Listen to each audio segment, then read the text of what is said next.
Hey everybody, I hope you're having a great start to your week. I am so happy because the sun is finally shining and I feel like it's been like 2 degrees forever. So I'm so excited to have sunshine again. And I love winter, I love snow, I love the cold, but sometimes you just need a break from all that. You just need some sun. So today I just wanted to talk a little bit about my breastfeeding journey. A lot of people have asked me about it and wanted me to talk about it. I had a little bit of an unconventional breastfeeding journey, and so I'm going to share that with you today. As many of you know, my son was born on October 17th, and from the very beginning, before I had him, from the start of pregnancy, and always up until I got pregnant, I wanted to breastfeed. I thought that I would breastfeed, and I've always read that it's the healthiest for your baby, and it's the most natural, and it's the most beautiful, and all of these things. And nobody prepared me for the possibility of not having that experience. So my son wasn't latched right away just because when he was born, I was unconscious. So as soon as he was brought to me, though, we latched him. He did great. He was latching perfectly. We had no problems. And so in the hospital, everything went really, really well. Well, my milk still hadn't come in, so he was just getting colostrum, which is great for your baby. And it's what they need in those first few days until your milk comes in. And so while he was just having colostrum, he did perfectly. He latched perfectly, and it was exhausting because he would stay on for 30 to 45 minutes at a time every 2 hours or so, but it was going well, and I felt so happy and so excited. And all of that changed when we came home from the hospital. So when my milk came in, he suddenly refused to latch. He would scream and cry. He would pull off the breast. He would he just wouldn't latch, and he just, like, I was trying to feed him so bad, and he just wouldn't. And so for 2 or 3 days we fought, like, trying to get him to latch. But he was continuously losing weight, and he was crying all the time because he was so hungry. And I thought that I wasn't producing enough milk for him, that he wasn't able to get it out. But I was extremely engorged, and so I didn't understand why he wasn't getting the milk. And I read about lip ties and things like that, and he doesn't have one, so I was very confused as to what was going on. Well, by about 5 days postpartum, six days maybe, anyway, somewhere within that week, I decided to pump because he really wasn't eating, and he really needed to eat. He needed to gain his weight, and I was panicking because he wasn't eating. And that's always a concern for breastfed babies, them losing weight. Most breastfed babies lose weight in their first few days just because the process is different, and they have to learn and you have to learn, but they usually want them back up to birth weight by 14 days. And so I started exclusively pumping, and he did well with that. We used bottles. I pumped every 2 hours, and he was able to eat. So about 4 weeks postpartum, about 3 weeks postpartum, I started noticing a redness in my right breast, and it hurt to touch, and it was hot to the touch, and it was painful. And honestly, I just thought, I'm a first-time mom, I'm breastfeeding for the first time, and of course pumping, and I honestly just thought that it was a result of that. I didn't know anything about mastitis. And so about 4 weeks postpartum, I got hit with a fever of 103, and just basically felt like I had been hit by a Mack truck. I mean, I felt horrible. I felt like I had the flu. I had chills. I felt nauseous. And of course the fever was so high. So we went to the emergency room. The doctor diagnosed me with mastitis, and they gave me IV fluids and medication. And he asked me, he's like, how long have you been like this? And I said, well, I've had the pain and swelling and all of that for about a week, but I didn't get the fever until tonight. And he's like, you didn't think it was a good idea to go to the doctor? And I was like, honestly, I don't know. Like, I'm a first-time mom. I don't know what's normal, what's not. And so they kept me for a few hours. This was really, really late. And then he came in and told me, he said, you can either go home and rest at home. We can't do anything else for another 24 hours, or we can keep you. And I was like, well, I'd rather go home. My baby's at home. My bed is at home. Everything is at home. So I went back home, and he had, recommended that I follow up with my OB. So I went to my OB the next day, and, she asked how long I'd been like that and when my symptoms started. And then she asked how much milk I was producing. And I said, well, I'm producing about 75 ounces a day. And I thought she was going to fall off of her chair. Apparently, most women make about 25 ounces a day. That is the average for a new mom. And so I was making triple the average amount, which is what caused my mastitis. So all of this time, I thought I wasn't making enough milk. I thought that, there was something wrong with me, that Oliver wasn't able to latch. And all along, it was just that I had crazy overproduction, and I had a fast flow, so my letdown was too fast for him to latch. So basically, he would swallow, and then it would just like come out, and he couldn't control it, so he would just choke. And so all this time I thought, oh Lord, he's not getting enough milk, I don't have enough.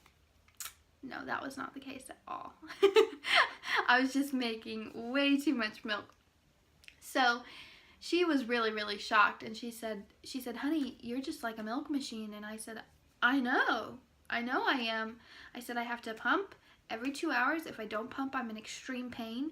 I'm engorged 90% of the time. And so she was just really, really in shock. And I honestly did not know that I had an overproduction. I did not know that that was a thing. I didn't know that your body could do that. And so once I knew that, I was like, oh, well, that's what's the problem. So after she saw me, she's like, you definitely have mastitis. You're going to be on a prescription medication for the next 2 weeks to get control of that, and he cannot have any of your breast milk while you're doing that. Thankfully, because I had such an overproduction, I had plenty of milk stored already in the freezer for him. And so I went home and, just didn't feel well. And then later that night, my fever spiked to 104 again. And so I went back to the hospital. The redness had spread up into my armpit, and I was extremely uncomfortable. And I went back in. It was the same doctor, thank goodness. And he said, you're definitely not better. And he wanted to admit me because he really did think that I had an abscess. So sometimes when a woman gets mastitis, you can also get an abscess in the breast tissue. And when that happens, if they don't surgically break it, it will explode on its own out of your breast. And it's extremely painful. So because I wasn't responding to the medication, they thought maybe she has an abscess. So I was admitted to the hospital, and I spent about 3 days there, and thankfully I did not have an abscess. They did not have to do surgery, and come to find out from my cultures that they did, I was resistant to the antibiotics that they had me on. And so once they put me on the correct antibiotics, my body started to respond, and the infection began to go down, and I stopped noticing the symptoms of it so much. But for 3 days, I was separated from my baby at 4 weeks postpartum, and I was extremely exhausted. When I had mastitis, they recommended that you pump as much as possible to try and draw out the infection, and so I was pumping every single hour on that side, which is extremely, extremely painful. You're putting a lot of stress on your breast, and so that on top of the mastitis was just excruciating. I was exhausted. I felt really, really sick, and so it was a rough time. And then on my last night there, my fever was still in existence, and I asked the nurse, I said, when am I going to get to go home? And he said, honey, honestly, we don't know. We've got to get that fever under control. And I was heartbroken. I mean, I sat on the bed in the middle of the night and cried for probably 2 hours, just sobbed. I couldn't get control of it. Part of that was probably my emotions, like my hormones, and being separated from Oliver so soon. I never had planned to be separated from him that quickly. And also, you're in that really critical time of your postpartum recovery, and it was horrible. But I didn't want him to be in the hospital because hospitals are extremely germy places, and there's a lot of sick people in them. And he was being so little, I did not want to expose him to anything. And so he stayed with family here at home. And that was probably one of the lowest points in my entire journey, pregnancy and postpartum wise. And thankfully, the next morning, they said, you can go home today. And I was so relieved, so relieved. And so while I was there, they had brought the baby. They brought Oliver to see me and stuff a few times, but they brought him to me that day, and I was able to go home with him, and that was the best feeling ever. Because after you've been sick like that and you're separated from your baby, it's just literally the worst thing. So after that, I continued to pump. My husband and a lot of other people said, I think you've earned the right to quit. But to me, it was really, really important to breastfeed until at least 12 weeks. Because I've heard that was the most critical time. And so I stayed on the antibiotic and just pump and dumped for 2 weeks. And then after that, I continued to pump and store. However, because of my overproduction, women with overproduction are much more likely to get chronic mastitis, and I did. I got it again after that. And it was really hard. I felt like my body was failing me, but there's nothing you can do about that. There's nothing that you can do to control that. And so that was a really harsh reality for me, and something nobody prepared me for. Nobody said, hey, this might not work out, and that's okay. Like, it's okay if you can't do it or you don't want to do it. That's all right. As long as your baby is fed and healthy, that's literally all that matters. And so I continued to do this until 12 weeks postpartum, and right around 13 weeks postpartum, I started weaning, and I still have breast milk stored. So he has switched over to formula for the majority of the time, but we do still have breast milk that he still does eat. And he is almost 16 weeks old. So I made it as far as I could have.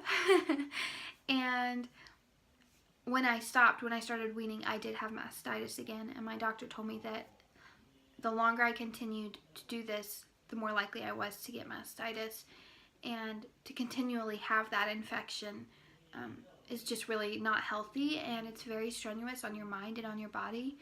And of course, then trying to take care of a newborn while you're sick like that is really, really challenging. So we just decided that it was best for me if we quit, and Oliver's done great. He switched to formula with no problems.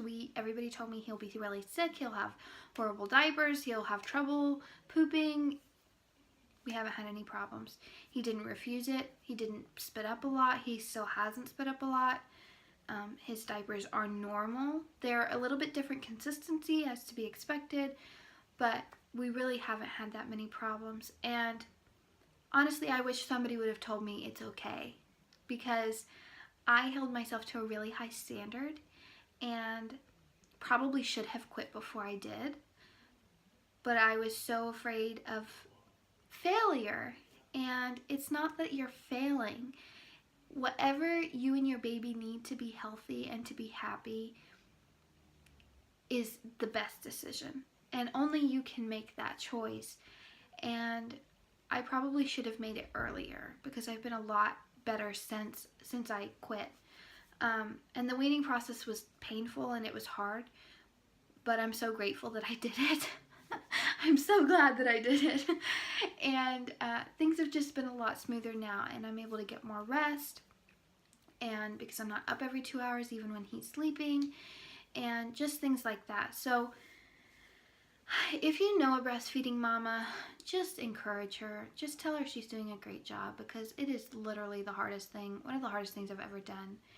And it can be really, really difficult and really challenging. And people don't understand that, I don't think. People don't realize how hard it is. And so that's just a little bit about my experience.